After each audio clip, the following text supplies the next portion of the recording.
Hey guys, this is Chris from RealTruck. So right now we are in Fab4's booth, and if you know anything about our prior SEMA coverage, you know we always love stopping here first because they always bring something completely wild and over the top. Now this year, they've brought something a little different. Instead of focusing on over the top, they've built something more cohesive and ready to wheel. So with that, I'm going to turn it over to Greg to tell us a little bit about the build that we have behind us. Well, thank you. And you're right. You know, we try to keep everybody on their toes at the SEMA show because this whole thing is over the top. Right. So to stand out, you know, we brought crazy things like the original Legend on 50s, Chimera with the rear engine twin turbo, and those are awesome for building the brand, showing that we're connected to the off-road community and can go that route. But this is kind of a different flavor. So we like that every other year, every 2 years, keep people guessing. Then we get to drop one of these, which is your everyman's Gladiator. And what's cool about that is, you know, a lot of times folks will show up at the SEMA show and say, yeah, we got this, we got this. You get excited. Well, when's it actually coming to market? Probably July. They're going to say April. It's going to 6 to 8 months. Long usually. time. Yeah. Every single thing you see on this Jeep, on Tuesday, you could go build this truck. That is awesome. It's in stock nationwide, wherever you are, wherever you see this from. Tuesday, you can build this Jeep as is, short of the 60 axles. All right, well, tell us a little bit about what we can start ordering on Tuesday. Okay, well, I guess we'll move through the booth. All So right. we'll start with our stubby bumper, which for us was kind of a cool entree into a more price point oriented product. So yeah, normally this would have been a $700 bumper from Fab4's and we would have sold that all day. But at $399, it's priced to go out there and really get in other people's back pocket, if you know what I mean. And no problem fitting. It looks like good sized winch in here. Yep, You've got top the Warren mount, 12,000. integrated lights. You know, it's got everything you need.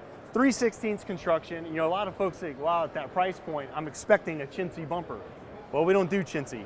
So you're just getting a good product at a low price. We ended up with the Skyjacker 5-inch coilover suspension system. It's awesome. We had that even when it was just on the 44s that came with the Rubicon. Now we've upgraded to the Spicer 60s because we just refuse to go to Moab anymore if we're not on tons. Yeah. You know, everything's going to big tires, 40s, 37s minimum. We love the 40s. And that's definitely pushing it on a 44. It does. And Yep. you start weighing it down with gear and people, and even out there on the slick rock with moderate trails, you're still gonna end up with a lot of death wobbling things. Absolutely. Going to 60s with the PSC, RAM assist, that's just doing it right. So you're gonna have that smooth ride, reliable. Still drive it with one finger. And these Overlands get heavy. Sure. I mean, we got a lot of gear on this. In fact, we still had to tune the rear suspension just to offset for all the weight we have. Yeah, a good Overland setup, speaking from experience, can add probably close to 1,000 pounds pretty quickly if you're not careful. Yeah, and while a lot of Overland here is about looking Overland, we really wanted to go all in to have something we could truly take out after this. So everything from shower, functional generator, refrigerator, it's all integrated in this thing. Sure. But those are heavy. No Not to doubt. mention our own armor. So you're sliding right into the fender system that we had already on the JL. Works directly with the Gladiator, no change. And released last year. We Correct. saw this here, so great fitment of the OEM. And proven. Yep. So it's perfect to just start off that build.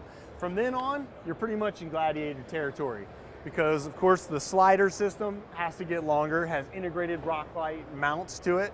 The tube doors are a carryover from the JL. So Okay. you've got our full surround tube doors or as shown with a half door.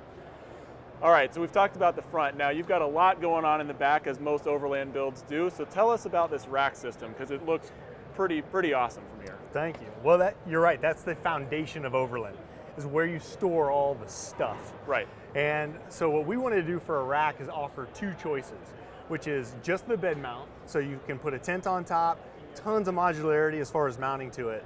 But from day one, I mean, the Gladiator just lends itself to a full length, kind of give you that old Campbell Trophy Defender 90 feel, which is awesome. So our system is modular. You can go to a full length or back to the short, just bed mount with one optional addition. Where that is great, and from the strength we have, there's a lot of front racks that are going just to the top, which is easy, but we'd rather tie our strength right back down, all steel. So Okay. we're hovering over the whole cab. So no drill through your roof panels. Not at all. All right, that is Easy great. bolt on. So Yeah. you either have the A-pillar mounts or For those people that kind of like that over-the-top style we do with the Viscal, the full window surround will also integrate. Just integrates right in. And become the front mount. All right, nicely done.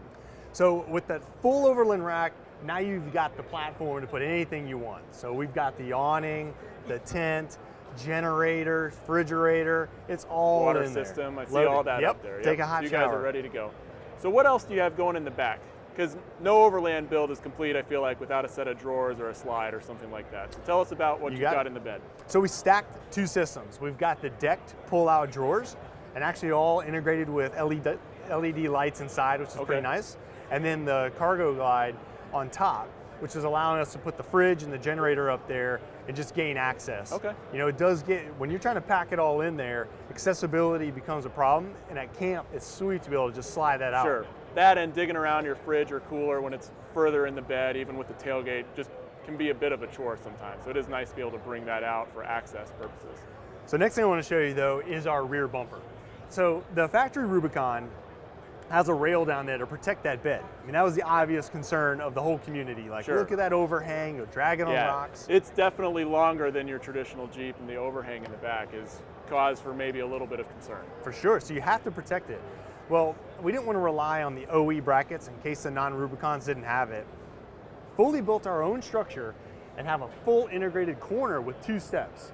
So the combination of the 2 steps in our rear bumper and the fact that our whole rear fender system can totally support your weight. It comes in so handy when you're dealing with a rooftop tent.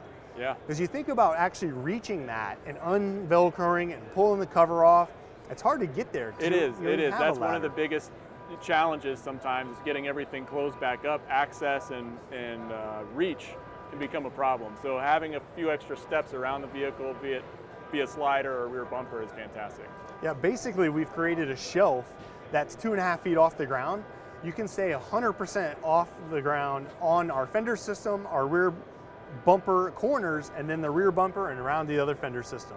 Gotcha. That's huge when you're dealing with trying to get up there to something that's about 7 foot up in the air. So rear bumper, 3/16 construction like the front, high lift jack mounts. I saw you had some notches cut for those in front.